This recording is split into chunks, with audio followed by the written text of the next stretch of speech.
Olá, estamos iniciando mais um Cidadania. Hoje contamos em nosso programa com a presença da senadora Ana Amélia, do PP do Rio Grande do Sul, e a professora psicóloga da UNB, Maria Fátima Olivier Sudbrack. Vamos conversar com as nossas convidadas sobre um tema que preocupa cada vez mais os setores mais esclarecidos da nossa sociedade. Refiro-me ao crack, essa droga terrível que vem se disseminando como uma praga Brasil afora, comprometendo o futuro de milhares de brasileiros, especialmente jovens. A situação realmente é alarmante. Antes de começar a nossa conversa, nós vamos passar um pequeno VT produzido por nossa equipe sobre o tema crack. Por favor. Pesquisa do Ministério da Justiça, realizada em 2010, mostra que mais de 5 milhões de brasileiros consumiram drogas ilícitas nos 12 meses anteriores ao levantamento. O número equivale a 10,3% da população entre 12 e 65 anos. O vício, a vontade é muito grande. Quando você se vê sozinho numa clínica, sentindo aquela vontade, a primeira coisa que você quer fazer é fugir. Eu cheguei a perder 30 quilos, tipo assim, qualquer ferida que me dava, qualquer arranhãozinho virava uma ferida que não sarava. Eu ficava com ferida meses, só veio sarar depois que eu parei de usar a droga. Passava o dia inteiro usando, qualquer dinheiro que eu pegava era para usar a droga. Eu tinha que pedir, tinha que roubar, tinha que fazer qualquer coisa para sustentar meu vício. Senadora. Olha, esse é o retrato que a professora conhece pela especialidade que tem, mas eu, como agora aqui no mandato do Senado, percebo que é um retrato, lamentavelmente, bem acabado da tragédia que o crack representa. Nessa matéria, o cenário mostrou uma área de camada social pobre, periferia, mas o crack hoje não distinguiu classe social. Ele está em todas as classes sociais, embora seja uma droga muito barata. Em 98% dos municípios brasileiros há incidência de crack. Então, como você disse na abertura, Armando, ele realmente é uma epidemia nacional, é uma questão que exige de nós todos. Não é o crack e as drogas, de um modo geral, uma responsabilidade da sociedade brasileira. Se você considerar que é a responsabilidade do governo e do executivo, vai falhar. Se considerar que é nossa, só do Congresso, vai falhar.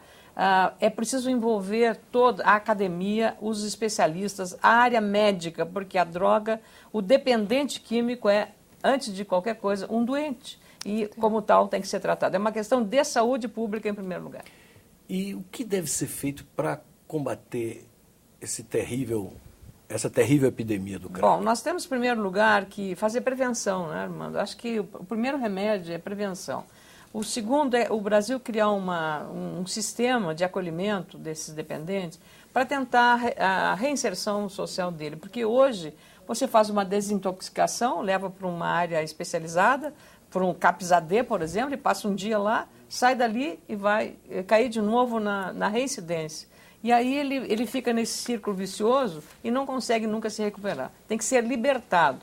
Você precisa, de um lado, dar o tratamento, digamos, de saúde para esse dependente, buscar as condições por instituições. Eu sou defensora das chamadas comunidades terapêuticas, que têm problemas, área médica, psiquiatras, psicólogos, tem alguma resistência, mas eu penso que é preferível você ter um ambiente em que a terapia laboral, o trabalho, fazer uma horta, fazer um jardim, fazer uma obra de arte, pintar, bordar, ter uma ocupação e até rezar, né? Porque o pessoal diz, eu prefiro que reze do que vá para a cadeia ou que mate ou que consuma droga.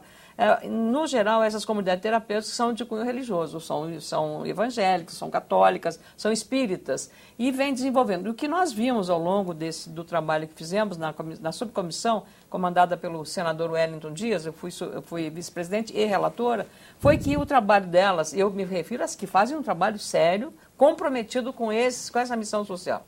Eu não me falo sobre aquelas que fazem um trabalho errado e que fazem, digamos, uma exploração do dependente. Foi que os resultados, os depoimentos, o que a gente viu. E no meu estado foi criada recentemente a primeira comunidade terapêutica pública, porque elas são comunitárias a maior parte.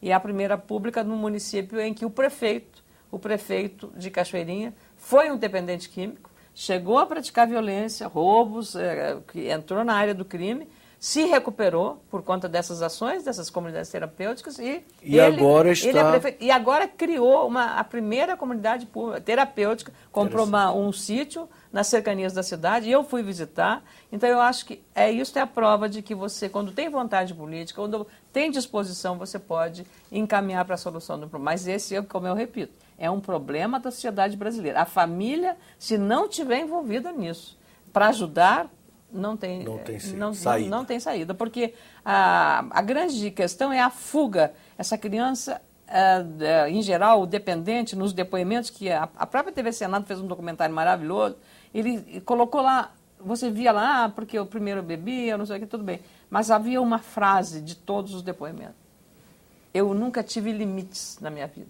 ou seja, a família nunca me impôs limites.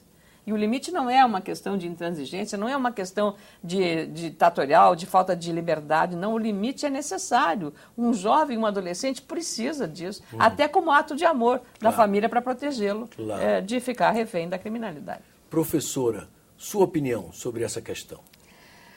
Eu fico muito feliz de ver uma senadora tão envolvida, me congratulo, sou conterrânea, e acho que o prefeito de Cachoeirinha está de parabéns. Mas, com certeza, tratar dependentes químicos é um desafio, né? Com a chegada do crack, nós ficamos com outros desafios novos na academia, na ciência, na clínica, né? Porque é uma droga que gera dependência muito rápido. Ela vem, na verdade, de um resíduo ou de um processo não concluído do refino da cocaína. Então, as substâncias tóxicas são muito complicadas até de se decifrar. De crack parecem mais agressivos, ainda, não é? Não descobriram ainda. Não, e na verdade a cocaína mesmo tem muito pouca, né? Então o efeito é muito efêmero e muito rápido, o uso tem que ser constante, isso gera uma fissura. Então, assim, são muitos desafios para nós da clínica, para nós da ciência, né?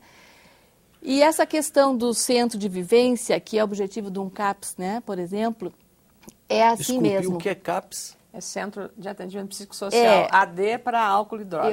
Eu gostaria de dizer a minha opinião sobre a importância, né, dos CAPs na saúde pública, que devem, então, atender os nossos, né, dependentes.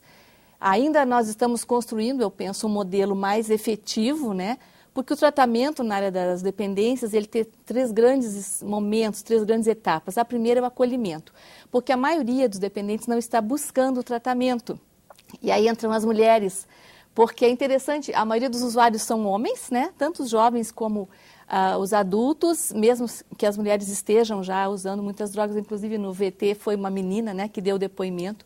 Mas quem é o dependente em geral são os homens, a epidemiologia mostra, mas quem está nos serviços, senadora, são as mulheres, as mães, as namoradas, as filhas, né? Um terceiro familiar que está procurando alguma ajuda. Esse é um desafio importante para nós que fazemos o trabalho, porque se a gente não souber acolher quem vem buscar ajuda, mesmo que não seja ainda o dependente, nós perdemos uma oportunidade. Que adoece a família também. E né? porque ela também está adoecendo, está sofrendo e está podendo falar, porque o usuário, embora ele não esteja pedindo, a gente entende que ele está pedindo de outra maneira. Ele está pedindo através do próprio uso da droga, que é uma forma de dizer que algo não está bem, né? Então, a gente precisa estar muito preparado para receber as mulheres que estão, inclusive, nas prisões, né? Como quando temos usuários presos ou envolvidos com tráfico, também quem está em torno deles são as mulheres. Eu acho que esse tema da mulher na área das drogas, ele é muito importante da gente estar debatendo. Senadora, o senador Demóstenes Torres tem um projeto que está tramitando aqui no Senado, em que ele pune com rigor, inclusive propõe a penalizar o usuário e o internamento compulsório. Como é que a senhora vê essas questões? Eu sou a relatora do projeto. A senhora é relatora? Sou a relatora do pois projeto. Então. Nós já submetemos a 2 sessões na Comissão de Assuntos Sociais e eu digamos, reduzi a radicalidade do projeto que criminalizava o dependente, porque durante todas as audiências públicas com a área médica, especialmente psiquiatras, eu percebi claramente que, como disse a nossa querida professora Maria de Fátima, ele é ele está dando sinais de doença. Ele é um carente, ele é carente de afeto, de diálogo, de atenção, de proteção. Ele está chamando a atenção, né, da família e da própria sociedade. Então, eu tirei a criminalização do projeto do senador Demóstenes. Mantive, porém, a internação compulsória, por uma razão simples, porque o próprio ministro da Saúde, o ministro Alexandre Padilha, foi a uma Cracolândia, se vestiu lá para não ser identificado como autoridade, viveu o inferno. Aquilo é um inferno, não dá para dizer outra, é um inferno, que nós vimos aquela cena.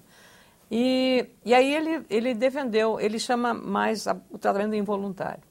Hoje, as mães, como disse a nossa terapeuta especialista nessa área, é que são as grandes vítimas disso. Então, você vê o noticiário, mãe acorrentando o filho para que ele não vá ficar refém do traficante. Tem uma coisa trágica isso.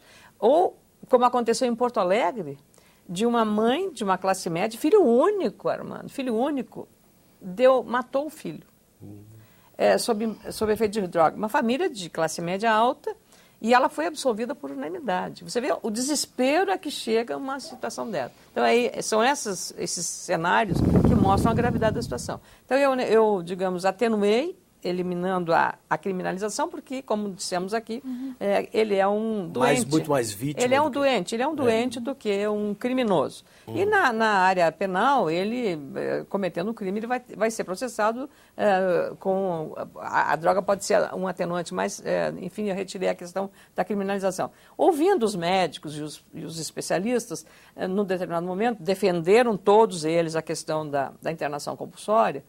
O que disse, olha, podia sugerir uma multa para o usuário recreativo. Tá? O que é o usuário recreativo? Aquele que não usa para efeito. Eu acolhi a tese da multa como uma questão didática, mas aí todo mundo diz, mas o coitado quem é que está lá envolvido com o crack? É o pobre. É o juiz que vai determinar essa penalização. Mas o coitado já sofre porque é penalizado, porque a família tem o viciado e ainda vai ter que pagar uma multa. Porque quem acaba pagando é a própria família, porque ele não tem dinheiro. Exatamente. Bom, aí discutimos muito, houve pedido de vistas, eu acolhi, retirei verbalmente a multa, porque ela tem até... Eu consultei o Ministério Público do Rio Grande do Sul sobre isso. Seria uma forma de você aplicar, só que dificilmente um juiz para uma pessoa pobre, vai aplicar. E a outra questão é como você seria essa multa para fazer um fundo e tal. Até tem uma ideia, assim, desse ponto de vista, teria uma finalidade. Mas a resistência de alguns setores, e aí eu não sei se entra o aspecto ideológico e tal, por uma formação de que você, assim como aconteceu, de retirar os manicômios, fechar manicômio no Brasil, e aí agora também, nesse caso das drogas, você tem uma atitude muito liberal. O meu raciocínio em relação à questão do internamento compulsório, é claro que vai depender, para fazer esse internamento, de uma autorização judicial e de que o médico, uma equipe médica, uma equipe interdisciplinar, psicólogo e um médico, porque ateste que ele está precisando. Quer dizer, a gente sabe que essa epidemia do crack está tomando uma dimensão avassaladora. Muito grande. E será que o poder público vai ter uma estrutura de recursos Aqui a professora humanos? falou, eu queria comentar, ela falou uma coisa. O CAPS-AD. CAPS-AD, que é específico para álcool e drogas, existem 258 unidades no Brasil, irmã. São 258. Ora, veja só, 258 devia ter só no estado de São Paulo. Ou a metade disso está em Brasília. A outra coisa, professora, o CAPS é também uma unidade multidisciplinar oficial do Ministério da Saúde, junto aos hospitais. Chega ali, como ela falou, ainda não há na área médica a identificação do efeito da composição do crack, por exemplo. Onde ele vai afetar mais o organismo humano e de que forma? Não se chegou ainda a uma análise do ponto de vista da formação química desse produto. Bom, além disso, quando ele chega ali, sob um estado de convulsão, não se sabe identificar o que tem que fazer. Se é um tratamento cardiológico, o que tem que fazer naquele momento. E essa dificuldade é mais um agravante a piorar a situação dele. Outra coisa, o CAPS-AD funciona das 8 às 18 horas. A presidenta Dilma Rousseff se insurgiu contra isso. Quer dizer, a hora mais aguda, mais crítica para um que dependente é à noite, ele está fechado. Então, isso também é um processo. Então, o campus, ele pode ser uma área importante para acolhimento, para uma triagem, para uma primeira avaliação, um retrato, né, daquele dependente, e depois você encaminhar. E terá que ter uma unidade específica para essas pessoas, para essa reinserção. Senão ele sai dali, recebe ali uma desintoxicação e volta para... E cai no mesmo problema. Volta para a reinserção. Professora, a senhora acha que o poder público brasileiro está se preparando convenientemente para enfrentar essa situação e criar, de fato, essa estrutura ampla o suficiente para responder a tão grande desafio? Eu penso que o usuário de drogas, ele demorou muito para fazer parte de objetivos da saúde pública, infelizmente, né? O usuário de cocaína, ele nos desafia há muito tempo, e a política de saúde com os CAPS-AD foram lançados em 2002, né, os CAPS-AD, mas com certeza são muito poucos para atender toda essa clientela. E agora com o crack se colocam novos desafios em que a estrutura, né, ambulatorial talvez não seja suficiente. Mas me preocupa também, por exemplo, uma internação numa comunidade terapêutica sem esse trabalho mais clínico e médico, porque a gente vê muitos problemas também com os usuários dependentes de outras drogas, de alcoolismo, por exemplo, que entram numa internação. Inclusive é proibido, hoje não se faz mais, né, porque uma abstinência abrupta ela pode gerar problemas muito graves, a pessoa pode entrar em coma alcoólica, né, pode entrar em situações graves de risco à saúde se ela não tiver um atendimento médico. Então, eu entendo que a gente precisa avançar em todas as áreas e também nas comunidades, porque elas têm prestado, né? Elas têm prestado um serviço importante, até para um ambiente acolhedor que elas trazem. Inclusive as igrejas, aquelas mantidas por